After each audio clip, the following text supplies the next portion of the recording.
Looks for the next target. Oh, it's gorgeous!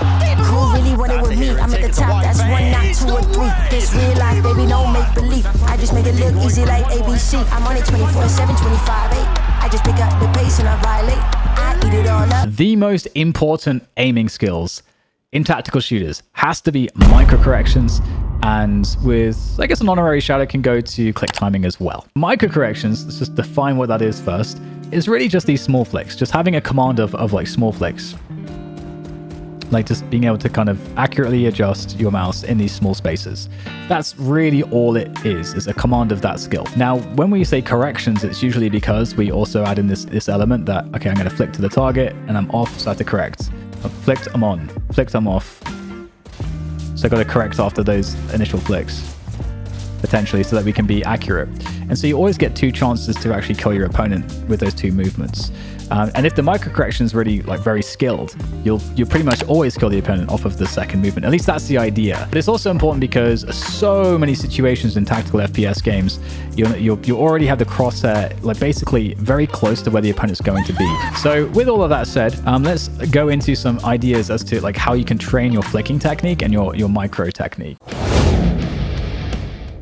Getting high quality flicking skill means that we should really start to understand all of the parts of the movement. We should understand how like the friction is working for us or is not working for us, and all of these different dynamics. So we know what focuses we should have when we're training and what we're trying to get out of the training.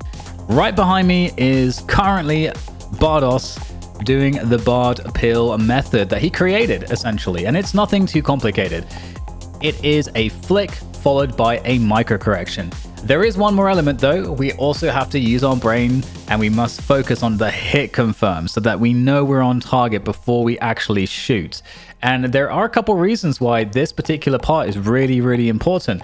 And that is because it is one, a part of the whole technique, because the idea is that we're not just fast and accurate, but we're able to really make sure we don't miss at all. And if you're playing a tac shooter, you need to make sure you never miss. And when it is habituated in that flicking technique, that you're always kind of using your brain to kind of confirm if you're on target or not, when you transfer that into game, you're going to improve that fundamental. And when you get tired, that's normally when the fundamentals will drop. And for a lot of people, the energy to focus on hit confirming their targets definitely starts to go down pretty quickly, and that really can hinder aiming performance. So as you can see, when I slow this clip down to 50%, you can just about make out the micro corrections because Bardos is so good at that initial flick that you don't even see really if he's micro correcting or not when it's going at full speed. But that is because he has spent so much time grinding the technique.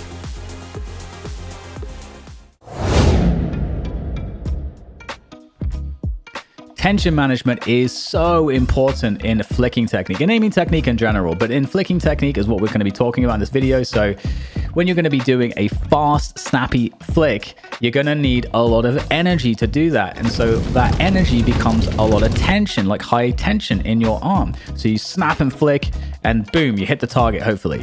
Maybe if you miss, you need to make sure that you remove the tension towards the end of the movement so that you have just enough tension to control the stop, because depending on how much friction you have on your surface, it may be easier or harder to actually stop the mouse where you need it to stop.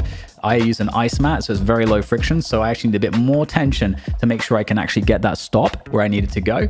And then you want to have as little tension as possible when you're on the target, because you want to be able to micro adjust and just micro correct with as much fluidity and control as possible, and you can't really do that properly when you have too much tension in your arm. So having this awareness of how much tension is in your arm in each movement, in each part of the flick, is really important. And when you find those sweet spots for you, you can start really habituating those, and then it's going to start to feel really, really good once you get that habit going.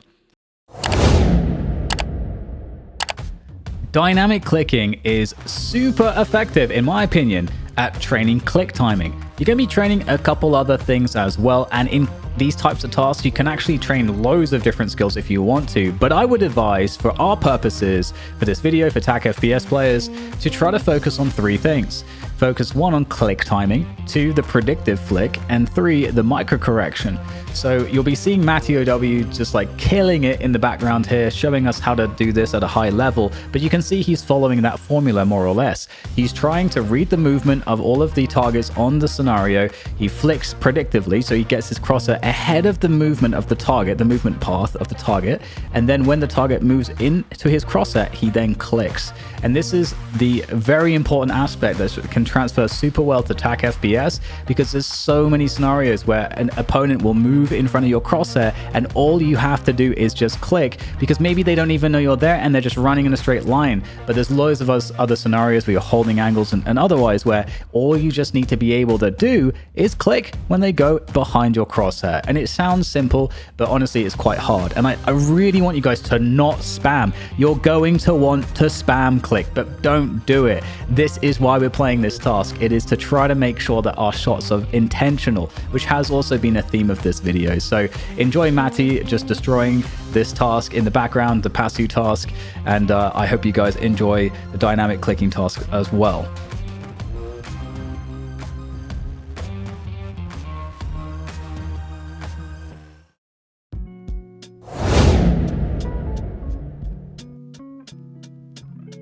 Now, if you're hungry to start aim training after watching this video and you've got your focuses kind of dialed in, you want to get to work, I would always recommend beginners just give a go to the Voltaic benchmarks, because they've got quite a lot here for you, especially if you're a TAC FPS player. And so to begin with, just go to app.voltaic.gg and then you can enter in your AimLabs nickname, and then you will be confronted with the benchmarks. And so at the top here on the far left, you've got the Voltaic AimLab benchmarks, which is what I've been primarily trying to work on.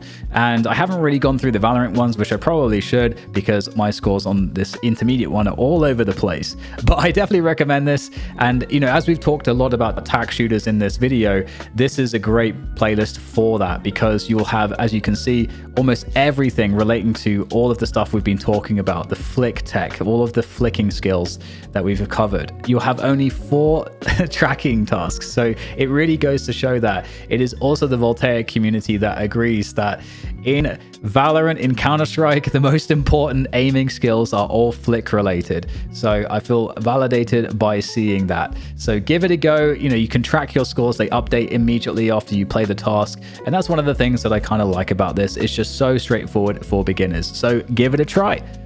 Thank you for watching, and I hope you guys were able to take away some cool stuff that's going to help you in your training and also obviously in your in-game performance, as that's what really it's all about.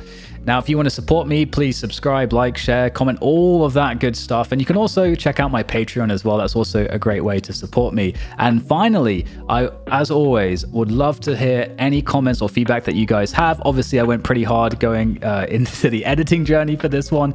And I definitely look to, I think, continue to do that to try to step up my content game. And all the support is always appreciated. So thank you very much. And I'll see you guys on the next one.